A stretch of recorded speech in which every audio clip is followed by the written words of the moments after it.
మీలో ఎంతమందికి బయట తినడం అని అంటే అదొక హాబీ కింద మారిపోయింది?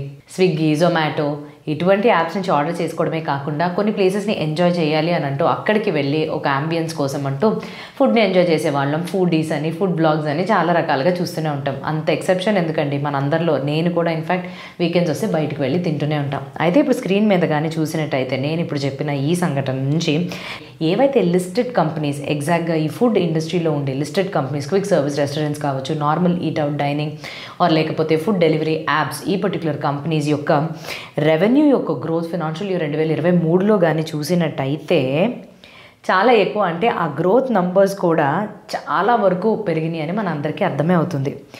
అయితే ఈ నంబర్స్ అంటే గ్రోత్ని క్యాల్కులేట్ చేసేటప్పుడు మనము పాండమిక్ ఇయర్ని కూడా లెక్కలోకి తీసుకున్నాము. ఒకే కంపెనీ కాకుండా ఆల్మోస్ట్ నేను ఇక్కడ చూపించిన అన్ని లిస్టెడ్ కంపెనీస్ కూడా సస్టైనబుల్గా ఇదే ఇండస్ట్రీలోని గ్రోత్ మెషర్ చేయడానికి ఒక మెట్రిక్ని తీసుకుంటే, అంటే ఫుడ్ ఇండస్ట్రీని సంబంధించినంత వరకు గ్రోత్ మెట్రిక్స్ని ఆర్ ఒక కంపెనీ గ్రో అవుతుందా లేదా అని తెలుసుకోవడానికి మనం వాడే మెట్రిక్ ఏంటంటే ఎన్ని అడిషనల్ స్టోర్స్ని వాళ్ళు ఆ పర్టికులర్ ఇయర్లోని నిర్మించారు అని. సో అలా చూసుకున్నట్టయితే దాదాపు మెక్డొనాల్డ్స్ వారు, వెస్ట్ లైఫ్ ఫుడ్ వరల్డ్ వాళ్ళు ఆ పర్టికులర్ ఇయర్లో 580 నుంచి 630 స్టోర్స్ని ఓపెన్ చెయ్యాలి అనే ప్రణాళికల్ని వేసుకున్నారు. అండ్ అలానే రెస్టారెంట్ బ్రాండ్స్ ఏషియా వాళ్ళు 700 స్టోర్స్కి టచ్ అవ్వాలి అనే టార్గెట్ని పెట్టుకున్నారు. జుబిలియన్ ఫుడ్ వర్క్స్ వాళ్ళేమో 3000 స్టోర్స్ వరకు కూడా మేము వెళ్ళాలి, ఇది ఒక మైల్ స్టోన్ కింద పెట్టుకున్నారు.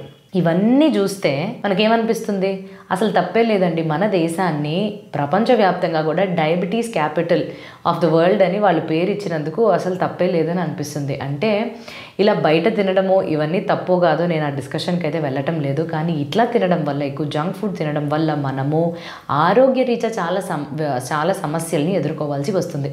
సో ఇదే నేపథ్యంలో అసలు దీని గురించి మాట్లాడుతున్నాను, అసలు ఏంటి ఈ టాపిక్ అని అనుకుంటున్నారేమో. నేను ఈరోజు మీ ముందుకి నేనే రాజు నేనే మంత్రి అంటూ ఒక మంచి కంపెనీ ఏదైతే హెల్త్ కేర్ సర్వీసెస్ అంటే మన ఆరోగ్య రంగానికి సంబంధించిన ఒక వర్గానికి సంబంధించిన కంపెనీని తీసుకుని మీ ముందుకు రావడం జరిగింది.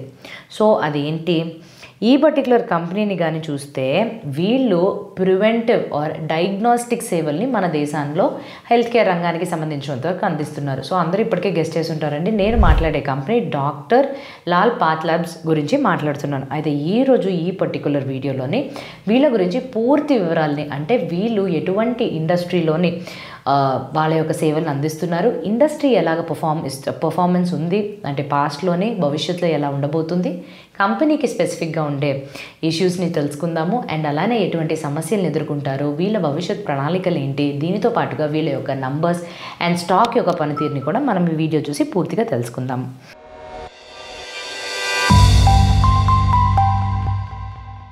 సో ఇండస్ట్రీ ఓవర్వ్యూ ప్రకారంగా కానీ చూసినట్టయితే మన దేశంలోని ఆరోగ్య రంగం అనేది చాలా తక్కువ డెవలప్ అయింది ఇతర డెవలప్డ్ దేశాలతో పోల్చుకుంటే. అయితే COVID-19 వచ్చిన తర్వాత నుంచి ఇది మారుతుంది. చాలా వరకు ఈ రీసెర్చ్ అండ్ డెవలప్మెంట్లోని పెట్టుబడి చేయడమే కాకుండా టెక్నాలజీ పరంగా కూడా చాలా వరకు కంపెనీస్ పెట్టుబడి అనేవి చేస్తున్నాయి. మన దేశంలోని లెబారెటరీ డయాగ్నోస్టిక్స్ యొక్క విలువ మార్కెట్ కానీ చూసినట్టయితే $16 బిలియన్ వరకు విలువ చేస్తుంది. అండ్ వచ్చే అంటే ఫినాన్షియల్ ఇయర్ 2032 ఇక్కడి నుంచి 8 సంవత్సరాల లోపు ఈ $16 బిలియన్ కాస్త $43 బిలియన్ వరకు ఎదుగుతుంది. 13 నుంచి 14% కాంపౌండెడ్ యాన్యువల్ గ్రోత్ రేట్తో అని అంచనాలు కూడా ఉన్నాయి. మన దేశంలోని అన్ని సెక్టార్స్ అంటే ఆర్గనైజ్డ్, అన్ఆర్గనైజ్డ్ అన్నీ కలుపుకొని మొత్తం మీద 3 లక్షల వరకు టెస్ట్లు, పరీక్షలు నిర్వహించే లెబారెటరీస్ అనేవి ఉన్నాయి. ఈ ఇండస్ట్రీ పెరగడానికి గల కారణాలు ఏంటి ఆర్ కొన్ని విషయాలు, ప్రత్యేకమైన విషయాలు ఏమన్నా ఉన్నాయా అంటే, మొట్టమొదటిది మన ప్రభుత్వం వాళ్ళు ఎక్కువగా ఆరోగ్య రంగం మీద ఖర్చు పెడుతున్నాము అని అంటూ బడ్జెట్లో కేటాయింపు అనేది పెంచారు. దీనితో పాటుగా ఇప్పుడు అందరం చాలా అవేర్నెస్ కూడి ఉన్నాం కాబట్టి రోగాలు రాకముందే ఎప్పటికప్పుడు హెల్త్ చెకప్స్ అంటూ ప్రివెంటివ్ డయాగ్నోస్టిక్స్ వైపుగా మళ్ళుతున్నాము. మన యొక్క లైఫ్ స్టైల్స్ కానీ, మనం చేసే విధి విధానాలు కానీ, బయట తినడం ఇటువంటి వాటి వల్ల జబ్బులు అనేవి ఎప్పుడు వస్తూనే ఉంటాయి. అండ్ మన దేశం యొక్క పాపులేషన్లో కానీ చూసినట్టయితే ముసలి వాళ్ళ యొక్క సంఖ్య పెరుగుతుంది. సో అప్పుడు ఈ డయాగ్నోస్టిక్ సేవలు వీటన్నిటికీ కూడా డిమాండ్ అనేవి ఉంటాయి.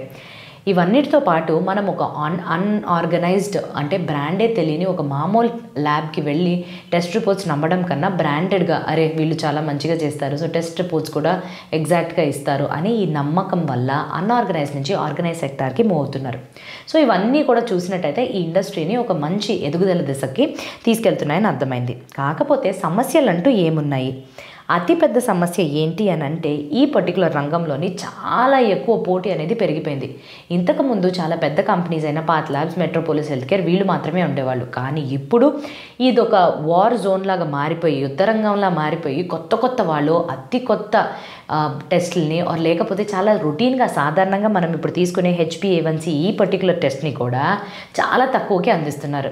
ఒక చిన్న ఎగ్జాంపుల్ చెప్పాలి అని అంటే రిలయన్స్ వాళ్ళు తయారు చేసిన పెట్టిన నెట్మెడ్స్ ఈ పర్టికులర్ డయాగ్నోస్టిక్ కంపెనీ వాళ్ళు ఈ రెగ్యులర్ టెస్ట్ని 175 రూపాయలకి అందిస్తున్నారు. కానీ డాక్టర్ లాల్ వాళ్ళు 440 రూపాయలు ఛార్జ్ చేస్తే మెట్రోపోలిస్ వాళ్ళు అదే సేవకి 550 రూపాయలు ఛార్జ్ చేస్తున్నారు. సో ఇక్కడ ఏమవుతుంది, ప్రైజింగ్ అనేది ఎక్కువ ఉంటుంది. సో ఇప్పుడు వీళ్ళకి మంచి బ్రాండ్ నేమ్ ఉంది కాబట్టి పర్వాలేదు. కాకపోతే కొన్ని సంవత్సరాల తర్వాత ఒక పెద్ద యుద్ధమే జరుగుతుంది ఈ ప్రైజింగ్ పరంగా ఈ ఇండస్ట్రీలో. సో ఇది ఒక సమస్యగా మారడం మనం చూస్తున్నాం. చాలా రకాల ప్లేయర్స్ అండి. వీళ్ళు మాత్రమే కాకుండా Tata 1mg lab, Netmeds, Lupin, Torrent, PharmEasy, Healthians, MediBuddy, Healthy Buddy ఇటువంటి వివిధ రకాల డయాగ్నోస్టిక్ సెంటర్స్ అన్నీ మన పక్కల్లోనే మనం ఇప్పుడు ఎక్కడైనా బయటికి వెళ్తే కూడా స్ట్రీట్ చివర ఒక 2-3 కూడా చూస్తూ ఉంటాము. సో యావరేజ్గా కానీ చూసినట్టయితే నేను ఇప్పుడు చెప్పిన అతిపెద్ద సమస్య ఈ ఇండస్ట్రీలో ఉండే ప్లేయర్స్ వాళ్ళ వరకు కానీ చూస్తే చీప్గా ఒక సేవని అందించడం. సో ఒకళ్ళు ఒక సేవకి అందిస్తున్నారు అని అంటే దాని నుంచి 2 రెట్లు 3 రెట్లు తగ్గింపు ధరలకే వీళ్ళు అందించడం వల్ల ఫ్యూచర్లోనే ఇది ఈ పర్టికులర్ ఇండస్ట్రీలో ఉండే ప్లేయర్స్కి పెద్ద సమస్యగా మారచ్చు. ఈ నేపథ్యంలో ఇండస్ట్రీ ఓవర్వ్యూలోని డాక్టర్ పాత్ ల్యాబ్స్ గురించి కానీ చూడాలి అని అంటే వీళ్ళ యూఎస్పీ ఏంటి అని మనం తెలుసుకోవాలి అని అంటే వీళ్ళది యావరేజ్గా ఎన్ని టెస్టులు వీళ్ళు నిర్వహిస్తున్నారు, ఎలా ఉంది వీళ్ళ బిల్డింగ్ సైకిల్ అని తెలుసుకుంటే ఇప్పుడు ఫస్ట్ పొజిషన్లో డాక్టర్ పాత్ ల్యాబ్స్ ఉంటే సెకండ్ పొజిషన్లో మెట్రోపోలిస్ హెల్త్ ఉన్నారు. అయితే మెట్రోపోలిస్ హెల్త్ వాళ్ళు నిర్వహించే టెస్టులు పరీక్షల కన్నా 20% వీళ్ళు ఎక్కువ నిర్వహిస్తున్నారు. అండ్ నెక్స్ట్ థైరోకేర్తో పోలిస్తే కూడా 6 రెట్లు ఎక్కువ టెస్ట్స్ వీళ్ళు పాత్ ల్యాబ్స్ వాళ్ళు చేస్తున్నారని తెలుస్తుంది. సో ఇది వీళ్ళ యూఎస్పీ. సో టెస్ట్ అన్నీ కూడా చాలా ప్రత్యేకమైనవి. వీళ్ళు స్పెషలైజ్డ్ పరీక్షలు చేయడం వల్ల మార్జిన్స్ కూడా చాలా ఎక్కువ మొత్తంలోనే వస్తాయి. అండ్ పెద్ద హాస్పిటల్స్ తోటి వీళ్ళు ఆల్రెడీ పార్ట్నర్షిప్ ఒప్పందాలు చేసుకోవడం వల్ల కూడా ఇన్ని ఎక్కువ టెస్ట్స్ అంత ఎక్కువ మంది వినియోగదారుల్ని సంపాదించుకున్నారు. కాకపోతే ఈ ఇండస్ట్రీలో ఉండే అన్ని పర్టికులర్ ప్లేయర్స్కి కానీ ల్యాబ్స్కి కానీ అత్యంత పెద్ద రిస్క్ ఏంటి అని అంటే ఒక్కసారి ఒక పేషెంట్ యొక్క రిపోర్ట్ కానీ ఇన్అక్యురేట్గా తప్పులు కానీ జరిగితే ఒకేసారి ఆ బ్రాండ్ పైన ముద్ర పడిపోయి చాలా ఈజీగా కస్టమర్స్ని కోల్పోతూ బ్రాండ్ ఇమేజ్ అనేది పోతుంది. సో ఇప్పుడు ఈ ఇండస్ట్రీ గురించి తెలుసుకున్నాం కదా, ప్రత్యేకంగా కంపెనీ గురించి మాట్లాడుకుందాం. సో మన దేశంలోని చాలా ముందస్తులో డయాగ్నోస్టిక్ రంగానికి సంబంధించి ముందస్తులోని 277 ల్యాబ్స్ తోటి దాదాపు 5100 పేషెంట్స్కి కావాల్సిన సర్వీస్ సెంటర్స్ని నిర్వహిస్తూ 11,000 పికప్ పాయింట్స్ తోటి మన దేశం అంతా వీళ్ళు విస్తరించుకుని ఉన్నారు. అండ్ గత సంవత్సరంలో కానీ పోల్చి చూస్తే 2,70,00,000 మంది పేషెంట్స్ వస్తే వాళ్ళ యొక్క శాంపిల్ టెస్ట్ వీళ్ళు నిర్వహించింది 7,20,00,000 శాంపిల్ టెస్ట్ని వీళ్ళు నిర్వహించారు. అయితే ఈ కంపెనీ యొక్క ఫౌండర్ ఎస్కే లాల్ అండ్ ఆయన తర్వాత అరవింద్ లాల్ గారు ఈ కంపెనీని మేనేజింగ్ డైరెక్టర్ హోదాలోని 2008 దాకా చూసుకున్నారు. దాని తర్వాత ఈ కంపెనీకి ప్రెజెంట్ మేనేజింగ్ డైరెక్టర్ మన్ చందా గారు. గత 75 సంవత్సరాలుగా వీళ్ళందరూ కంపెనీని టాప్ రేటింగ్లో అంటే వీళ్ళు టెక్నాలజీ పరంగా కూడా చాలా రకాల ఆధునిక సేవల్ని అందిస్తూ ముందస్తులోనే ఉన్నారు. అయితే అరవింద్ లాల్ గురించి అందరికీ తెలిసిందే, ఆరోగ్య రంగానికి సంబంధించి అతిపెద్ద దిగ్గజం. అండ్ దీనికి నిర్వచనంగానే చాలా రకాల పురస్కారాలు అండ్ ప్రశంసలు కూడా ఆయన చాలా వరకు పొందారు. అండ్ ఈ కంపెనీ యొక్క బిజినెస్ పరంగా కానీ చూసినట్టయితే మన దేశంలోని వీళ్ళకి నార్త్లోని ఈస్ట్ నుంచి దాదాపుగా 76% వరకు ఆదాయం అనేది వస్తుంది. అలానే బిజినెస్ మోడల్ ఆధారంగా వీళ్ళకి వచ్చే ఆదాయం ఏంటి అని చూస్తే బిజినెస్ టు కస్టమర్ B2C రంగంలోని వీళ్ళకి 72% ఆదాయం వస్తుంది. అంటే అంత ఎక్కువగా వీళ్ళ యొక్క బ్రాండ్స్ మనము అలవాటు పడిపోయాము అండ్ వినియోగదారుల యొక్క నమ్మకం అంత బాగా గెలుచుకున్నారు. ఇప్పుడు మీరు స్క్రీన్స్ పైన చూసినట్టయితే వివిధ రకాల డయాగ్నోస్టిక్ కంపెనీస్కి B2B B2C నుంచి ఎంత ఆదాయం వస్తుందని తెలియపరిచాం. సో అందరికన్నా అధికంగా విజయ డయాగ్నోస్టిక్స్ 95% వరకు B2C అంటే కస్టమర్స్ యొక్క పేరుని పొంది అంతలాగా పర్ఫామ్ చేస్తుందని తెలుస్తుంది. కాకపోతే ఇక్కడ మనం చూసుకోవాల్సిన విషయం ఏంటి అంటే డాక్టర్ పాత్ ల్యాబ్స్ అంత స్కేల్లో పెద్ద రీతిలోని వీళ్ళు నిర్వహించలేకపోతున్నారు. ఎందుకంటే ముఖ్యంగా వాళ్ళకి 80 నుంచి 85% వరకు వచ్చే ఆదాయం అంతా హైదరాబాద్ నుంచే వస్తుంది. కాకపోతే వీళ్ళు దేశవ్యాప్తంగా కొన్ని రీజన్స్లోని ఇంకా ఎక్కువ మోతాదులో స్కేల్ అనేది చాలా పెద్దగా చేస్తున్నారని తెలుస్తుంది. సో అందుకనే విజయ డయాగ్నోస్టిక్స్ని మీరు క్షుణ్ణంగా చూసినట్టయితే 95% అక్కడి నుంచి వచ్చినప్పటికీ కూడా మిగతా పారామీటర్స్లోని పాత్ ల్యాబ్స్ని క్రాస్ చేయలేకపోతున్నారు. ఈ కంపెనీ వాళ్ళ యొక్క టెస్ట్ రిపోర్ట్స్ అనేవి చాలా ఎగ్జాక్ట్గా ఉంటాయి. అండ్ ఎప్పుడు కూడా వీళ్ళు ఫాల్స్ రిపోర్ట్స్ అనేది ఆరోపణే ఒక్కసారి కూడా రాలేదు. ఇండస్ట్రీలోనే కానీ కొలుచుకుని చూడాలి అని అంటే బెస్ట్ CAP ప్రొఫిషియన్సీ టెస్ట్ స్కోర్ని వాళ్ళ నేషనల్ రెఫరెన్స్ ల్యాబ్కి వీళ్ళే దక్కించుకున్నారు. CAP అంటే ఏంటండి? డయాగ్నోస్టిక్ పరీక్షలు నిర్వహిస్తున్నప్పుడు వచ్చే రిజల్ట్స్ ఎంత అక్యురేట్గా ఉన్నాయా లేదా అనేది ఈ స్కోర్ ద్వారా చెప్పొచ్చు. అండ్ దీనితో పాటు వాళ్ళ యొక్క శాటిలైట్ ల్యాబ్స్లో కూడా EQAS పర్ఫార్మెన్స్ టెస్ట్ స్కోరింగ్లో 98.5% వరకు వీళ్ళకి స్కోరింగ్ అనేది దక్కించుకున్నారు. సో దీని చేత దీని యొక్క అర్థం ఏంటి? డాక్టర్స్ కానీ వీళ్ళ రిపోర్ట్స్ తీసుకెళ్తే ఇది తప్పు అనే అవకాశమే లేనంత ఎగ్జాక్ట్గా ఇస్తున్నారు. అయితే వీళ్ళు చాలా ఎక్కువగా టెక్నాలజీ మీద దృష్టి పెట్టారు. మిగతా పోటీదారుల మీద మంచి అవకాశాలని సంపాదించుకున్నారు. శాంపుల్ కలెక్షన్స్ నుంచి రిపోర్ట్స్ని మన చేతిలో పెట్టే వరకు చాలా ఈజీగా టెక్నాలజీని వాడుతూ చాలా సులువుగా సీమ్లెస్గా ఇచ్చేస్తున్నారు. మిగతా వాళ్ళతో కానీ పోల్చి చూసినట్టయితే వీళ్ళ వర్కింగ్ క్యాపిటల్ సైకిల్ కూడా నెగటివ్లో ఉంది, -19. నెగటివ్ అంటే ఏదో అనుకున్నారు కనుక, నెగటివ్ అంటే అదొక మంచి విషయమే. ఎందుకు అని అంటే ఎక్కువగా వీళ్ళ డబ్బులు ఇన్వెంటరీలో చిక్కుకుపోవడమో లేకపోతే కస్టమర్స్ నుంచి వినియోగదారుల నుంచి రాకపోవడమో ఇటువంటివి ఏమీ లేదు. మార్కెట్ లీడర్షిప్ని చేజెక్కించుకున్నారు కాబట్టి దానివల్ల మంచి క్రెడిట్ టర్మ్స్ని కూడా వీళ్ళు తీసుకోగలుగుతున్నారు. వీళ్ళ యొక్క దగ్గరలో ఉన్న నెక్స్ట్ పోటీదారులు యొక్క వర్కింగ్ క్యాపిటల్ సైకిల్ చూస్తే మెట్రోపోలిస్ హెల్త్ వాళ్ళది పాజిటివ్ 14 డేస్లో ఉంది. అంటే వాళ్ళ క్యాష్ సేల్స్ నుంచి వాళ్ళకి మళ్ళీ రెవెన్యూ రావడం వరకు 14 రోజులు ఆగాల్సి ఉంటుంది. వీళ్ళ బ్యాలెన్స్ షీట్ కూడా చాలా మంచి ఫేవరబుల్ పొజిషన్లో ఉందండి. 1000 కోట్ల దాకా వీళ్ళకి క్యాష్ అండ్ లిక్విడ్ ఇన్వెస్ట్మెంట్స్ అనేవి కనిపిస్తున్నాయి. 2020 వరకు వీళ్ళు అసలు రుణమే తీసుకొని చరిత్రలో ఉన్నారు. దాని తర్వాత సబర్బన్ డయాగ్నోస్టిక్స్ని 2021లోని కొనుగోలు చేయడం కోసం కొంచెం రుణాన్ని అయితే తీసుకున్నారు. కానీ ఇంత రుణం తీసుకున్న తర్వాత కూడా వీళ్ళ యొక్క క్యాపిటల్ స్ట్రక్చర్ పరంగా కానీ చూసినట్టయితే చాలా కంఫర్టబుల్గానే ఉన్నారు. డెట్ ఈక్విటీ రేషియో 0.17 మాత్రమే ఉంది. అయితే భవిష్యత్తులో వీళ్ళు ఎటువంటి దిశల్లోనే వీళ్ళకి ఎటువంటి అవకాశాలు అనేవి కనిపిస్తున్నాయి. మొట్టమొదటిది, ఇప్పటిదాకా నార్త్ అండ్ ఈస్టర్న్ మార్కెట్స్ ఉన్నది కాస్త వెస్ట్ అండ్ సెంట్రల్ మార్కెట్స్ మన దేశంలోని వీళ్ళు ఇంకా కూడా అక్కడ స్థిరత్వాన్ని ఏర్పరచుకోవాలని అనుకుంటున్నారు. దీనితో పాటుగా టైర్ 2, 3, 4 ఈ సిటీస్లో కూడా వీళ్ళ యొక్క ప్రెసెన్స్ని పెంచుకోవాలి అనే ప్రణాళికలు వేసుకుంటున్నారు.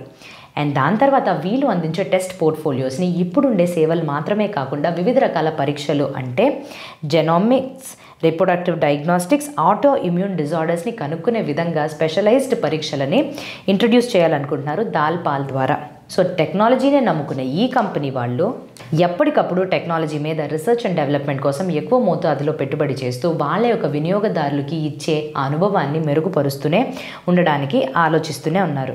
అయితే ఈ కంపెనీ ఫేస్ చేయవలసిన సమస్యలు నేను ఇదివరకే చెప్పినట్టుగానే ఈ ఇండస్ట్రీలో ఉండే ప్లేయర్స్ అందరికీ కూడా 2 ముఖ్యమైన సమస్యలు ఎదురవుతాయి.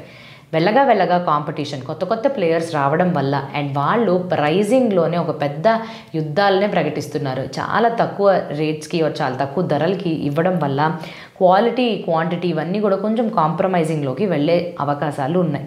సో ఇక్కడ ప్రైస్కి సంబంధించి ప్రెషర్ అనేవి కంపెనీస్ పైన పడే అవకాశాలు కనిపిస్తున్నాయి. ఈ కంపెనీ యొక్క నంబర్స్ పరంగా కానీ వచ్చినట్టయితే ఇటీవలే వీళ్ళు ఫైనాన్షియల్ ఇయర్ 2024 Q3కి సంబంధించిన రిజల్ట్స్ని ప్రకటించారు. సో దాని యొక్క ఆధారంగా కానీ చూసినట్టయితే ఆదాయం అనేది 10% ఇయర్ ఆన్ ఇయర్ గత సంవత్సరానికి ఈ సంవత్సరాన్ని పోలిస్తే 10% పెరిగిందని తెలుస్తుంది. కాకపోతే మార్జిన్స్ ఏమో తగ్గాయి. అంటే అదే Q3 ఫైనాన్షియల్ ఇయర్ 2021లో కానీ చూసినట్టయితే అప్పటి నుంచి ఇప్పుడు పోల్చినట్టయితే ఇవి తగ్గాయని తెలుస్తుంది. సో ఎలా తగ్గినాయి ఎందుకు తగ్గినాయి అని అంటే 2021లోని వీళ్ళు సబర్బన్ డయాగ్నోస్టిక్స్ని కైవసం చేసుకోవడంతో అప్పుడు ఆ మార్జిన్స్ అనేవి 22% వరకు పడిపోయినాయి. కానీ ఇప్పుడు మళ్ళీ అది అయ్యి కొంతకాలం అయ్యి మొత్తం స్థిరత్వం వచ్చిన తర్వాత ఈ రేంజ్ అనేది 25 నుంచి 28 మధ్యలోని ఫిక్స్ అయింది. ప్రాఫిట్ ఆఫ్టర్ ట్యాక్స్ విషయానికి కానీ వచ్చినట్టయితే 50% కన్నా ఎక్కువగానే ఉంది అని మనకి తెలుస్తుంది. సో ఫైనాన్షియల్ ఇయర్ 2024లోని 9 నెలలకి కూడా రిజల్ట్స్ ఇలాగే ఈ తీరులోనే ఉండబోతున్నాయని అర్థమైంది. షేర్ హోల్డింగ్ ప్యాటర్న్ పరంగా కానీ చూసినట్టయితే 55% ప్రమోటర్స్ హోల్డ్ చేస్తే 25% ఫారిన్ ఇన్స్టిట్యూషనల్ ఇన్వెస్టర్స్ హోల్డ్ చేస్తున్నారు. And 10% domestic institutional investors hold చేస్తే పబ్లిక్ షేర్ హోల్డింగ్ 10% ఉంది. సో ఇప్పుడు మీ స్క్రీన్స్ పైన కానీ చూసినట్టయితే వీళ్ళ యొక్క పోటీదారులు అండ్ వాళ్ళ యొక్క మెట్రిక్స్ వివిధ రకాల పారామీటర్స్ తోటి మేము మీ ముందుకు తీసుకొచ్చాం. సో ఇక్కడ క్షుణ్ణంగా కానీ పరిశీలించినట్టయితే అన్నిటికన్నా ఏ కంపెనీ బాగా పర్ఫామ్ చేస్తుందని మీరు సొంతగానే డిసైడ్ అవ్వచ్చు. అండ్ రెండవది క్రెడిట్ రేటింగ్స్ పరంగా కూడా చూస్తే క్రిజిల్ వాళ్ళు, కేర్ వాళ్ళు అన్నీ కూడా AA, A+1 ఈ రేటింగే ఇచ్చారు ఈ కంపెనీకి సంబంధించినంత వరకు. స్టాక్ పర్ఫార్మెన్స్ పరంగా కూడా మాట్లాడుకుంటే అందరికీ తెలిసిన విషయమే, ఆరోగ్య రంగానికి సంబంధించిన ప్రతి ఒక్క కంపెనీ యొక్క స్టాక్ ప్రైస్ కూడా COVID-19 వచ్చిన తర్వాత చాలా ఎక్కువగా ర్యాలీ అవ్వడం అనేది చూసామంటే ఎక్కువగా పెరగడం చూసాము. అయితే జూన్ 2022లోని ఈ స్టాక్ ప్రైస్ 1500 ఉండేది కాస్త సంవత్సరం తిరిగేసరికి సెప్టెంబర్ 2021లోనే 4100ని రీచ్ అయింది. అయితే ఇదంతా కోవిడ్ వల్లే ఎక్కువగా అధికంగా మనకు ఆదాయం ఈ కంపెనీకి రావడం వల్ల ఇదంతా సాధ్యపడింది. అండ్ మార్చ్ 2023 కల్లా చూస్తే ఇవన్నీ కరెక్షన్స్కి గురయ్యి ఆ ప్రైస్ 1800 దగ్గర స్థిరపడింది. కాకపోతే ఇటీవలే వచ్చిన చాలా పాజిటివ్ అండ్ మంచి విషయాల వల్ల ఈ కంపెనీ మీద ఫోకస్ అనేది పెరిగింది. అండ్ ఇప్పుడు ట్రేడింగ్ ప్రైస్ కానీ చూస్తే 2500 దగ్గర సెట్ అయింది. సో ఎంత రిటర్న్ ఇచ్చింది ఈ స్టాక్ వాళ్ళ యొక్క ఇన్వెస్టర్స్ కానీ 1 year, 3 years అండ్ 5 yearsలో కానీ చూస్తే 1 yearలో 24%, 3 yearsలో 3%, 5 yearsలో 147% రిటర్న్ ఇవ్వడం మనం చూసాము. సో అదండి డాక్టర్ పాత్ ల్యాబ్స్ గురించి పూర్తి డిస్కషన్. అసలు ఎలాగా ఏంటి, ఈ కంపెనీ ఏం చేస్తుంది, ప్రణాళికలు ఎలాగున్నాయి, ఎటువంటి సమస్యలు, ఎటువంటి రిస్క్స్కి గురవుతుంది, అండ్ ఈ కంపెనీకి సంబంధించినంత వరకు ఫినాన్షియల్ నంబర్స్ ఎలాగున్నాయి అండ్ స్టాక్ యొక్క పర్ఫార్మెన్స్ ఇలాగుందని అర్థమైందని అనుకుంటూ ఈ వీడియో మీకు కానీ యూస్ఫుల్గా ఉంటుంటే తప్పకుండా లైక్ చేసి, ఇంకేదైనా కంపెనీ గురించి ఇంకా వివరాలు తెలుసుకోవాలి, ఇటువంటి నేనే రాజు నేనే మంత్రి సిరీస్ యొక్క భాగంగా మేము ఏదైనా ఒక ప్రత్యేకమైన కంపెనీ గురించి చెప్పాలి అని అనుకుంటే కామెంట్ సెక్షన్లో దాని గురించి తెలియపరచడం మర్చిపోకండి. అయితే వీడియో ఒక ఎడ్యుకేషనల్ కంటెంట్ కోసం మాత్రమే వ్యూ చేయాలి అని కోరుకుంటూ ఎటువంటి సలహాలు అయితే మేము ఈ వీడియో ద్వారా మీకు ఇవ్వట్లేదండి. ఆ విషయాన్ని గుర్తుపెట్టుకుంటూ ఇంకా మంచి వీడియోతో మేము ముందుకు రావడానికన్నా ముందు very happy and safe investing.